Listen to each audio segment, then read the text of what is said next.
Bonjour. Alors, samedi 6 juin, donc nous poursuivons cette dernière étape de notre quarantaine missionnaire qui se veut une étape principalement de relecture et d'envoi en mission. Alors, lundi et mardi, je vous ai proposé deux petites capsules de relecture. Je remercie les personnes qui ont pris le temps de me faire parvenir leurs réflexions et je vous invite à poursuivre cette relecture tellement importante pour que ce que nous vivons de situations collectives exceptionnelles présentement ne reste pas sans fruit. Hier, notre ami Luc Labrec vous a continué de commenter pour nous ce passage biblique qui a profondément marqué sa vie. Et cela nous amène justement à notre envoi en mission d'aujourd'hui. Donc aujourd'hui, j'aimerais vous proposer,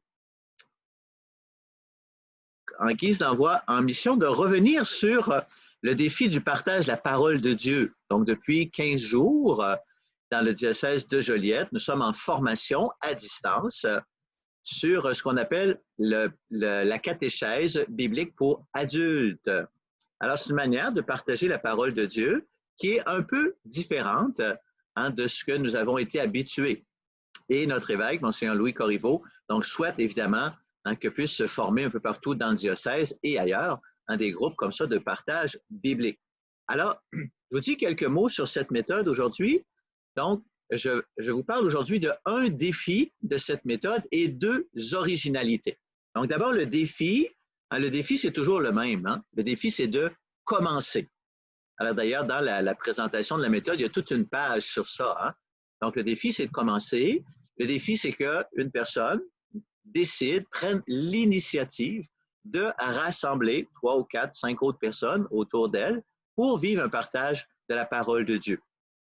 Alors, je vous l'ai dit souvent, puis je vous le redis encore, moi, c'est mon rêve, évidemment, comme curé de paroisse, qu'un peu partout dans ma paroisse, il y a comme ça des petits groupes qui se forment pour prier ensemble, pour partager la parole de Dieu, pour fraterniser et pour se relancer dans la mission d'évangélisation. Alors, déjà, il y a quelques groupes qui ont commencé, entre autres, depuis qu'on a la possibilité de se réunir à l'extérieur. Donc, il y a des gens qui se réunissent le dimanche matin en petits groupes pour soit écouter la messe ensemble sur Facebook, soit partager la parole de Dieu. Alors, je trouve ça extraordinaire. Alors, donc, le défi est le vôtre. Et si vous prenez l'initiative de le faire, ben moi, je vais vous accompagner là-dedans. Ensuite, deux originalités. La première originalité, c'est qu'on écoute évidemment la lecture de l'Évangile, ça c'est pas original, mais ensuite, on prend pour point de départ de nos échanges nos étonnements, ce qui nous questionne dans le texte, ce qu'on trouve qu'il n'y a pas d'allure, ce qu'on met en doute. Alors, on va partir de ça. Donc, on lit l'Évangile et ensuite, chacun exprime ses questionnements, ses étonnements. Et non pas, comme on le fait habituellement, se demander, qu'est-ce qui me rejoint dans le texte? Qu'est-ce qui me nourrit? Non, non. On parle de qu'est-ce qui nous étonne dans ce texte-là? Qu'est-ce qui nous pose question? Et ça va introduire la deuxième originalité. Donc, évidemment, on ne répond pas à ces questions-là, on les laisse comme questions. Et là, on va aller lire les deux autres textes du dimanche. Donc, la première lecture, qui vient habituellement de l'Ancien Testament, et ensuite la deuxième lecture, qui est habituellement soit une lettre de Saint Paul ou d'un autre apôtre. Et là, on laisse le temps aux personnes de noter les liens qu'ils font entre ces deux lectures et l'Évangile. Est-ce qu'il y a des mots qui reviennent? Est-ce qu'il y a des idées qui reviennent? Y a-t-il des choses qui se recoupent? Pourquoi on fait ça? Pour deux raisons très importantes. La première, c'est pour découvrir ce qu'on appelle l'unité des Écritures. Les Écritures, la parole de Dieu, la Bible, c'est un. L'Écriture, elle est une. D'un bout à l'autre de la Bible, c'est la même parole de Dieu. Il n'y a pas de contradiction, au contraire, c'est la parole de Dieu qui se déploie, l'unité des Écritures. Donc, on apprend à laisser la parole de Dieu expliquer la parole de Dieu et non pas avoir besoin d'explications extérieures. Des fois, quand on ne comprend pas la parole, on va aller chercher des choses à l'extérieur, comme pour expliquer la parole. Ce n'est pas mauvais, mais le plus important, c'est la parole de Dieu qui explique la parole de Dieu. Et donc, la deuxième raison pourquoi on fait ça, c'est pour justement éviter de projeter sur la parole de Dieu nos propres idées, nos perceptions. On prend ce qu'on pense et puis là, on projette ça sur la parole de Dieu, c'est le contraire.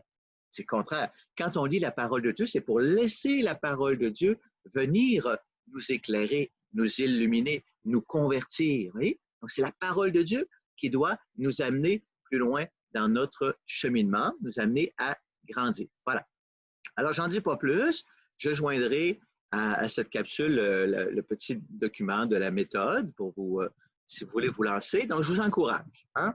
Moi, je souhaite, la parole de Dieu, elle est d'une richesse infinie et je pense que le temps qu'on vit de la pandémie est venu nous rappeler comment c'est important qu'on prenne l'habitude chez nous, dans nos maisons ou à l'extérieur de nos maisons, de se rassembler pour partager la parole de Dieu et non pas seulement attendre d'aller à l'église le dimanche et que la parole de Dieu nous soit expliquée, ou même attendre d'avoir une explication à la messe, à la télévision ou autre. Nous avons tous reçu l'Esprit Saint. Moi, je l'invoque à nouveau sur vous, l'Esprit Saint avec tous ces dons que vous avez reçus. Je vous encourage à prendre l'initiative. Je ne prendrai pas l'initiative à votre place, mais si vous prenez l'initiative de réunir comme ça quelques personnes, moi, je vais vous aider. Je vous encourage et puis je vais vous aider à entrer dans cette méthode, ce partage de la parole de Dieu, pour qu'on puisse ensemble redécouvrir comment la parole de Dieu, c'est une parole qui nous ouvre un chemin de vie et de bonheur, de vérité et d'amour surnaturel extraordinaire. Alors que ma bénédiction vous accompagne, au nom du Père et du Fils et du Saint-Esprit. Amen.